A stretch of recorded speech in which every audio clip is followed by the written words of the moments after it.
সরাসরি সংযুক্ত করলাম আজকের পত্রিকার ফেসবুক পেজে। মূলত আমরা রয়েছি আহ, বাংলাদেশ জাতীয়তাবাদী দল বিএনপির কেন্দ্রীয় কার্যালয়, অর্থাৎ নয়াপল্টনের বিএনপির যে কেন্দ্রীয় কার্যালয় রয়েছে সেই কার্যালয়ে আজকে বিকাল 5টায় কিন্তু প্রধানমন্ত্রী তারেক রহমান কিন্তু প্রথমবার তার প্রধানমন্ত্রী হওয়ার পরে তার কিন্তু যে প্রথম কার্যালয়ে আসা সেটি কিন্তু আসলে 5টায় আসবেন এবং তারপর কিন্তু তিনি তাদের যে নেতাকর্মী রয়েছে তাদের সাথে কিন্তু তিনি একটি বৈঠক করবেন এবং প্রধানমন্ত্রী তারেক রহমান আসার কে কেন্দ্র করে কিন্তু নয়াপল্টন এলাকায় ব্যাপক আকারে যে আইন শৃঙ্খলা বাহিনীর নিরাপত্তা ব্যবস্থা সেটি কিন্তু ব্যবস্থা করা হয়েছে এবং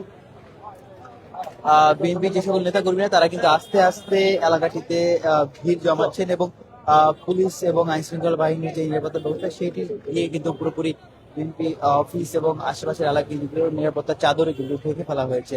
আমরা যদি দেখানোর চেষ্টা করি এই এলাকা জুড়ে কিন্তু বিএনপি নেতা কর্মীরা আস্তে আস্তে কিন্তু এদিকে আসা শুরু করেছেন। বিএনপির যে ছাত্রদল যে বিএনপির যে অঙ্গ সংগঠন সহযোগী সংগঠন ছাত্রদল, যুবদল, কৃষক দল সহ আরো যে সকল সহযোগী সংগঠন রয়েছে তারা কিন্তু আসলে বিএনপির যে কেন্দ্রীয় কার্যালয় পল্টনের কেন্দ্রীয় কার্যালয়ের সামনে উপস্থিত হচ্ছেন এবং বেশ কয়েকজনকে আসলে কিন্তু দেখাও গিয়েছে যে তারা মিছিল নিয়ে আসলে ভিতরে ঢুকছেন, অফিসের সামনে ঢুকছেন এবং মিছিল করে শোডাউন দিয়ে কিন্তু আসলে যাচ্ছেন এবং তারেক রহমানকে যে স্বাগত জানাচ্ছেন আসলে তাদের এই অফিসে।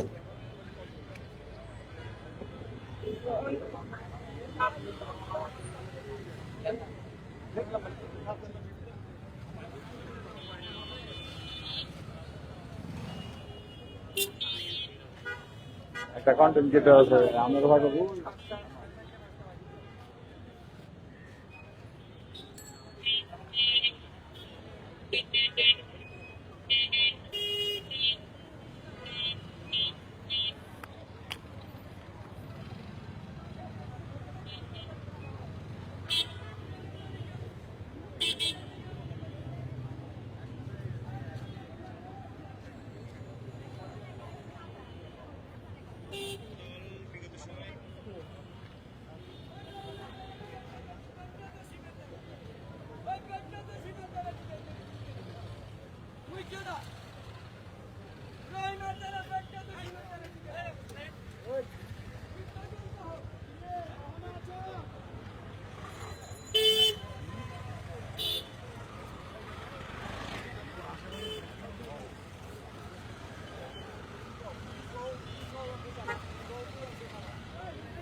দর্শক দেখতে পাচ্ছেন যে আসলে বিএনপি কার্যালয়ের সামনে কিন্তু বিএনপি নেতাকর্মীরা কিন্তু আসছেন এবং তারা কিন্তু অধীর অপেক্ষায় রয়েছেন যে কখন তাদের নেতা এবং প্রধানমন্ত্রী তারেক রহমান আসবেন।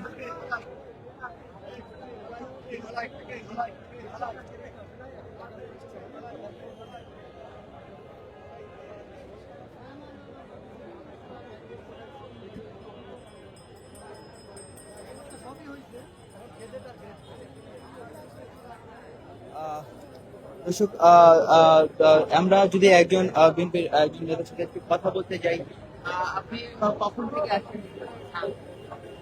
আসলে আমি তো আসছি সকাল 10টায়।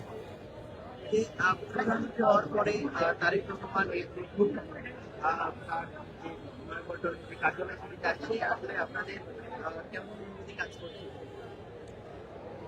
জনাব তারেক রহমান আমাদের বাংলাদেশের গর্ব, বাংলাদেশের ঐতিহ্য, বাংলাদেশের সবচেয়ে জনপ্রিয় নেতা জনাব তারেক রহমান। সে আজকে নির্বাচন পরবর্তী আজকে পার্টি অফিসে প্রথম সে আসবে। হয়তোবা উনি আসবে কেন, ওনার উদ্দেশ্য কি এটা আমি জানি না, তবে আমার মনে হয় আজকে ওনার আসার উদ্দেশ্য অর্থাৎ আগামী সামনে কিছুদিনের ভিতরে আমাদের একটা জাতীয় কাউন্সিল হওয়ার কথা। হয়তোবা দলকে সাংগঠনিকভাবে উজ্জীবিত করার জন্যই আগামী কাউন্সিলে অর্থাৎ যাতে ভালো একটা নেতৃত্ব আসে এবং এই নেতৃত্ব জনাব তারেক রহমান দিবে, এই জন্যই আজকে এই আমাদের নেতাকর্মী আসছে। এবং আমরা দীর্ঘদিন পরে অর্থাৎ বাংলাদেশে জনাব তারেক রহমানকে প্রধানমন্ত্রী হিসাবে দেখব, এটা আমাদের আশা এবং স্বপ্ন ছিল। অর্থাৎ দেশনেত্রী বেগম খালেদা জিয়া দীর্ঘদিন অসুস্থ ছিল, তারপরে সে চেয়ারম্যান হয়েছে দলে, সে মারা যাওয়ার পরে আজকে সে প্রধানমন্ত্রী, এখন দলের নেতৃত্ব দিচ্ছে জনাব তারেক রহমান। অর্থাৎ তিন্নমূলকে যদি আপনি চাঙ্গা করেন তাইলে আপনার দল চাঙ্গা হবে। আর তৃণমূল চাঙ্গা করতে হইলে আমার মতন 24 জুলাই যোদ্ধা যারা এবং বিগত দিন এই ফ্যাসিস্ট স্বৈরাচার হাসিনার বিরুদ্ধে আন্দোলন করতে যাইয়া গুলি খেয়েছি, মামলা খেয়েছি, জেল খেটেছি। 2018-তে আমি অ্যারেস্ট ছিলাম। 28শে অক্টোবর আমি ফকিরাপোলে গুলি খেয়েছি। জুলাইয়ের 18 তারিখ আবারও আমি উত্তরায় গুলি খেয়েছি। 3 নম্বর অপারেশন জনাব তারেক রহমান তার নেতৃত্বে আমার করেছে, এটা জনাব তারেক রহমানকে ধন্যবাদ জানাই। অতএব তৃণমূলকে আপনি চাঙ্গা রাখেন, আমার মতন তৃণমূল, এই যে আমার ভাই আছে একজন, উনিও 24 জুলাই যোদ্ধা। তো এইরকম যারা জীবন দিয়েতে রাস্তায় ছিল, সামনে ছিল, তাদেরকে যদি আপনি আগামী দিন সামনে রাখতে পারেন, তারা দুর্দিনেও থাকবে, সুদিনেও থাকবে।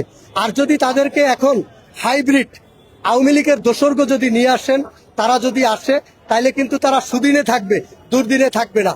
অতএব জনাব তারেক রহমান, আপনার নেতৃত্ব, দেশ পরিচালনা যেভাবে করতেছেন, আপনি ক্ষমতায় আসার পরে আমরা প্রতিদিনই চমক দেখতেছি। আপনি সকাল 9টায় আপনি সচিবালয়ে যাইতেছেন, অফিস করতেছেন, এবং আপনাদের এমপি মন্ত্রীকে আপনি যে নির্দেশনা দিয়েছেন যে তোমরা জনগণের জন্য কাজ করো, জনগণের স্বার্থে কথা বলো, এবং সরকারি কোনো সুযোগ সুবিধা তোমরা নিবা না, সরকারি সুযোগ সুবিধা জনগণকে দিবা, এই যে তার প্রতিশ্রুতি। এবং অর্থাৎ জনগণকে যেভাবে সে প্রতিশ্রুতি দিয়েছিল, ফ্যামিলি কার্ড অলরেডি সে দিয়েছে, খাল খনন শুরু করেছে, এবং কৃষক কার্ড সেটাও চলমান দিবে। 31টা দফা সে বাস্তবায়ন করার জন্য তার প্রতিশ্রুতি ছিলেন, সেটা সে বাস্তবায়ন করবে, চলমান পদ্ধতি চলমান আছে।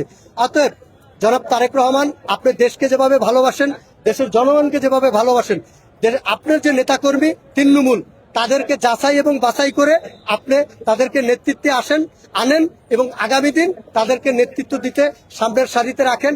ইনশাল্লাহ দল উজ্জীবিত হবে, আপনার দলও এবং আপনি সুনাম হবে এবং সুনাম থাকবে। আমার নাম তারেক লস্কর।